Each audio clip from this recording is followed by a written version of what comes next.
I mean, he played bishop c5. He usually plays c6 here. He has like tons and tons of games. But yeah, bishop c5, and then I think the game was very interesting from a practical standpoint, because during the game, I think none of us knew what was happening at all. I think there was a lot of critical moments, very interesting. Without computers, very hard to understand. Were you completely out of theory after bishop c5, or did you still know where to put the pieces more or less? Yeah, I think I knew more or less put the pieces, because Ding Liren played d3, so I also looked at that game.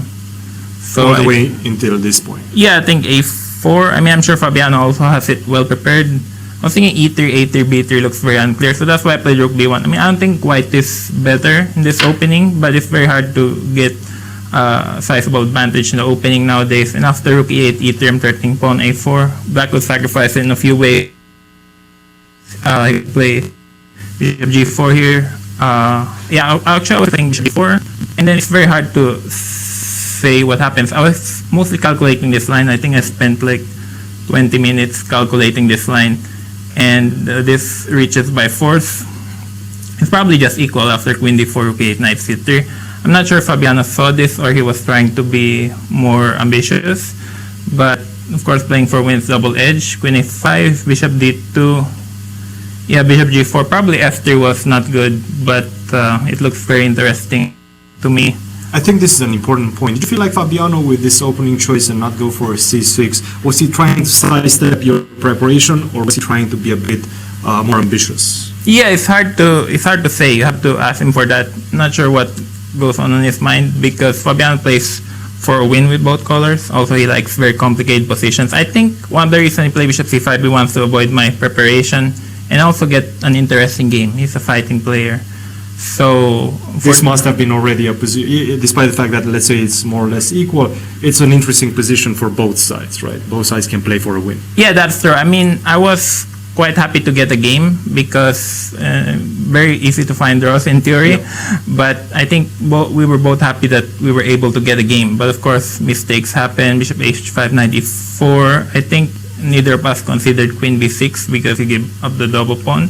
So queen d8. I mean, yeah, takes. I guess knight e2 was not very good. So the thing is, after knight f5, bishop g6, I missed bishop h3. Of course, I would have gone for this if I saw bishop h3. And I guess white is just better with the bishop pair. So knight e2, queen d3. Yeah, Fabiano played queen d3 very fast, because the thing is I don't have time to defend the c4 pawn because he has knight e4, so I had to sack. We got very interesting position. I mean, the only thing that was worrying me at this point was I only had 36 minutes. So actually on move 15 I only had like 40 minutes, so I had to speed it up. But the position is very interesting. I guess during the game I wasn't sure if I was worse or better. But yeah, I was expecting knight bd7 here. But after knight e6, h4, I was quite confident with my chances, because bishop on c3 is a monster, and thus bishop g6, knight f6 very passively placed. And yeah, h5, queen c1. And I guess, yeah, here white is just much better. I thought this queen c1 was a very important move in this position. Take us a little bit through your thought process, because myself, I didn't understand why you would put your queen on c1, not, let's say, on c2 or on d2. Yeah, well, it's a very important move. Yeah, first I was expecting knight bd7, so when he played knight a6, I was a bit surprised, because I thought knight b7. So h4 threatens to win a piece, yeah, because I'm threatening bishop f6 and h5. So apparently black had to play rook a8 according to computer, rook a8, queen c1, and knight b5, but that's very difficult. That's difficult, yeah. So the thing is, like, if he plays h6, I still go queen c1, so I'm threatening to win a pawn. And black has to play knight h5, so maybe h6 was slightly better. We got h5, queen c1, I'm threatening to play queen h6. And for example, if he goes here, if he goes knight b4, bishop takes, then queen h6. Yeah, and I guess it's just winning because black cannot defend. King becomes too weak. g6. Yeah, so queen c1, very nice, because I'm threatening this queen h6, I'm preparing rook d1, I'm also threatening queen b2. So Fabiano played king h7. I guess if he goes knight h7, then maybe something like queen b2, pawn on g7 falls. So king h7 seems like the human move. And here the thing is, if I play queen b2 right away, attacking g7 and f6, black has time to attack my queen and force a draw by repetition. That's a funny draw. Yes, but I saw this line and I was happy to at least have a draw. But I think rook d1 stronger because now I'm threatening takes, and then rook d7, also bishop f1, some lines. And here I thought he had to play rook e d8. The point is after queen b2, he has the e8 square for the knight. But still quite bad for black. So the thing is, yeah, after rook d1, threatening all this rook d7, so black doesn't have time for knight b4. Because I guess takes, and now I have some rook d6. Or queen c3 followed by rook d6.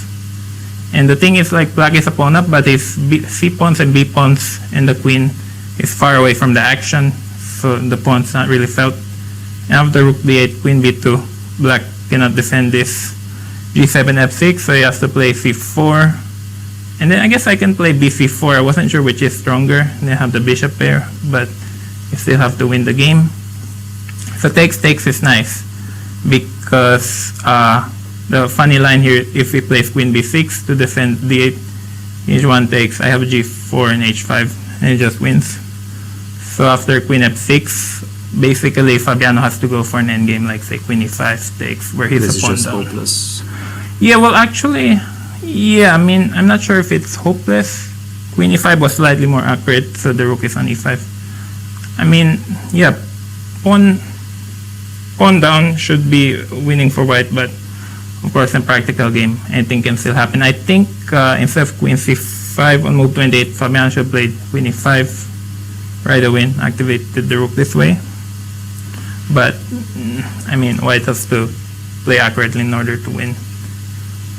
Great. Well, e5. Congratulations, Wesley.